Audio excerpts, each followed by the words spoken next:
Akbar narcissist था। Narcissist यानी कि खुद के प्यार में अकबर बहुत ज्यादा घुमा हुआ था। अकबर के नार्सिसिस्ट होने का रीजन यह है कि अकबर अपने जिंदगी के पहले 30 साल में कुछ हो रहा है, फिर उसके बाद में 30 से लेकर 50 साल में कुछ हो रहा है, और 50 to 60 ईयर्स का जो टाइम स्पैन है अकबर का, इसमें अकबर का स्वभाव पूर्णतः अलग है। अकबर चाहता है कि वो एक नया रिलीजन बनाए जिसका नाम अकबर ने दिया था दीन इलाही। और अकबर ने कहा कि भैया ये जो रिलीजन है, इस रिलीजन का मैं पैगंबर हूं। अकबर ने खुद का रिलीजन बनाया, खुद को पैगंबर डिसाइड किया। अकबर पूरे भारत भर में से अलग अलग लोगों को बुलाता था कि भैया तुम भी आओ, तुम भी आओ, तुम भी आओ। क्रिश्चियन को बुलाया, उसके बाद में मुसलमान के सारे मौलवियों को बुलाया, सूफियों को बुलाया, हिंदू धर्म के बुलाया, जैन धर्म को बुलाया, बौद्ध धर्म को बुलाया, सबको बुलाया और बुला के बोले बताओ तुम्हारे धर्म में नई नई चीजें क्या है।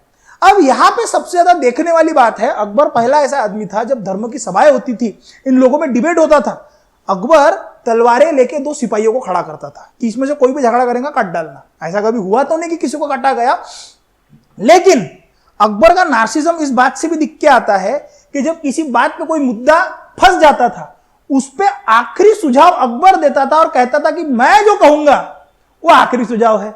इससे तुम्हें यह समझ में आता है कि अकबर ना तो मुसलमान था और अकबर ना तो हिंदू था, अकबर नार्सिस्ट था, खुद के प्यार में डूबा हुआ था। इसका एक सटीक एग्जांपल यह आता है कि अकबर ने एक बार अपने धर्म सभा में पूछा कि कितनी औरतें, किस औरतों से तुम शादी कर सकते हो?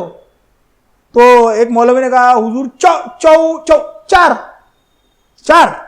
इस्लाम में वैसे 4 अलाउड है, लेकिन यह बात जब अकबर ने देखी तो उसको लगा कि यार, दूसरे मौलवी को लगा कि यार अकबर तो काट डालेगा, तो उसने कहा नहीं हुजूर 64 से कर सकते, 64 बोलना था। इससे तुम्हें यह समझ में आता है कि वो दोनों मौलवी का झगड़ा हो गया। तो उस समय अकबर ने कहा शांत रहो, आखिरी पैगंबर मैं हूं, मैं डिसाइड करूंगा कि भैया कौन कितनी शादियां करनी चाहिए। अकबर के नार्सिसिज्म का एक केस और तुम्हें समझ में आएगा कि दीन इलाही में एक प्रथा थी।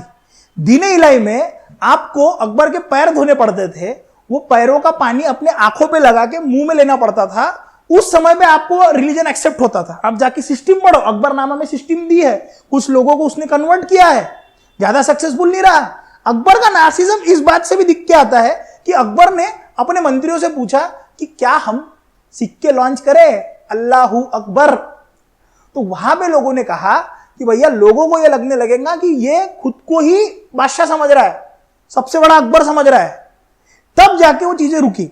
अकबर का नार्सिज्म एक और चीज से तुम्हें समझ में आएगा कि अकबर जो था हमेशा वही करता था जो उसे करना है और जिस हिसाब से उसे करना है, उसे खुद की सत्ता बचानी थी। इसका एग्जांपल यह आता है कि अकबर का जो लाहौर का गवर्नर था, उस लाहौर के गवर्नर ने हिंदुओं के लिए यह कहकर रखा था कि कोई भी हिंदू जब सड़कों से गुजरे या किसी जगह से जब जाए तो उस समय पे उसको एक काम करना होगा, अपने शरीर पे ऐसे पैचेस वाले कपड़े लगाने होंगे ताकि दूर से समझ में आए कि ये हिंदू है। यह बात जब अकबर को पता चली, अकबर ने इस पे कार्रवाई नहीं की क्योंकि लाहौर में बैठा हुआ गवर्नर मुसलमान था, लेकिन अपने एरिया में जो सारे राजस्थान और ये बाकी के दिल्ली के आसपास वाले इलाके हैं, उन इलाकों में अकबर ने जजिया बैन करवा दिया, हिंदुओं के साथ अच्छे से व्यवहार करता था। इससे तुम्हें यह समझ में आता है कि अकबर को अपनी सत्ता प्यारी थी। अकबर उनको भी हर्ट करना नहीं चाहता था जो लाहौर में उसके मुस्लिम गवर्नर थे, और अकबर राजपूतों को भी हर्ट करना नहीं चाहता और बाकी हिंदुओं को भी वो हर्ट करना नहीं चाहता था।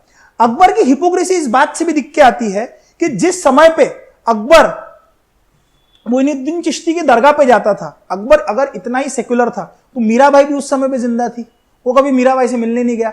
उसी समय पे तुलसीदास जी भी जिंदा थे, लेकिन अकबर उनसे भी कभी मिलने नहीं गया। तो आपको यह समझना होगा कि more on more Akbar great नहीं है, अकबर नार्सिस्ट है। अकबर नार्सिस्ट के साथ साथ अकबर सेल्फ लव में डूबा हुआ है। वो करेगा वही जो उसे करना है और वो किसी को करने नहीं देगा। तो अकबर अपने चीजों में इतना भरा पड़ा है कि अकबर ने सबको मूर्ख बनाया। इसके कुछ सिंपल रीजन है, अब आपको यहां पे चीजें समझनी होगी। इस्लाम में एक प्रथा होती है कि 4 साल 4 महीने और 4 दिन पे तुम्हारा एजुकेशन शुरू होता है, लेकिन जैसे हमने पिछले एपिसोड में देखा था कि अकबर का एजुकेशन रुक गया क्योंकि उसका जो टीचर था वो कबूतर उड़ाने जाता था। अकबर यदि शायद धर्म की शिक्षा ले लेता तो अकबर कट्टर हो जाता, लेकिन अकबर 30 साल तक किसी मिनिस्टर के अंडर में रहा और बाद में उसका एजुकेशन हुआ नहीं, इसलिए शायद अकबर कट्टर नहीं बना, नहीं तो अकबर बाकियों की तरह कट्टर बन जाता। अकबर को पता था, अकबर के बचपन के जो जितने भी ये सारे चीजें थे, मतलब उसके एक्सपीरियंसेस थे, वो इतने डेंजरस थे कि उसको पता था कि यदि वो अफगानों के साथ खुजाएगा या राजपूतों के साथ खुजाएगा तो दोनों उठ के इसी को मार देंगे।